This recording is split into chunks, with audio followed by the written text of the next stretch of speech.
Hi, Dr. Sherrill here. Let's talk about breast health, breast cancer prevention, and hormones today.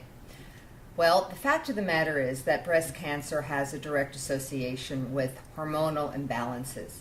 And obviously, to protect ourselves, to stay balanced, and to support our bodies in being able to heal from conditions that are driven by hormone excess, we need to understand the story of hormones. And the story of hormones has to do with this delicate balance between some critical hormones, estrogen being one of them, progesterone being the other. They tend to do a dance together. But we also need to look at a few other hormones. We need to look at cortisol, which is made by the adrenal glands, which is our long-term stress hormone.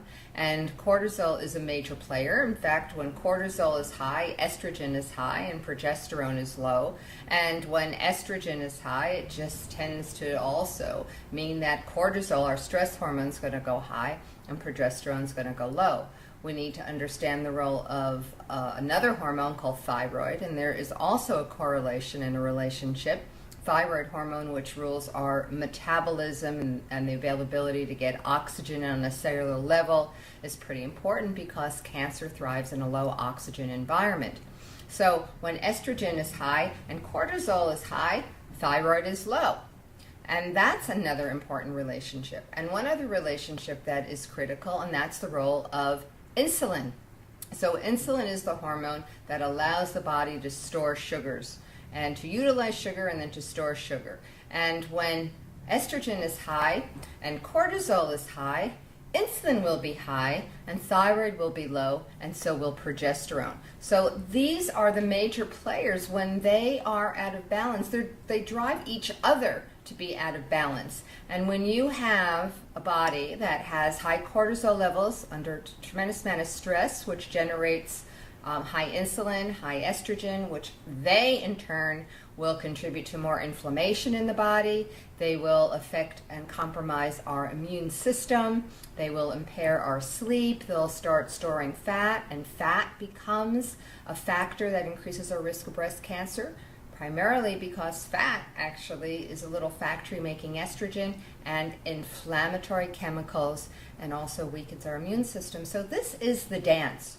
And we need to understand how to bring these hormones back into balance through lifestyle changes, through dietary changes, and through key supplementation that generally is required to address deficiencies that are going on in our functions, or just deficiencies that occur in the cells, just nutritional deficiencies. One of the ways we can pay attention to what's happening happens to be through specific testing. And I'll be talking a lot more about the specific kinds of tests that I think are critical to monitor and assess what's going on. Those tests include vitamin D testing, which I've talked about already. It also includes the role of testing for our hormones based on saliva testing, which is a much more accurate way of assessing hormones than blood serum testing.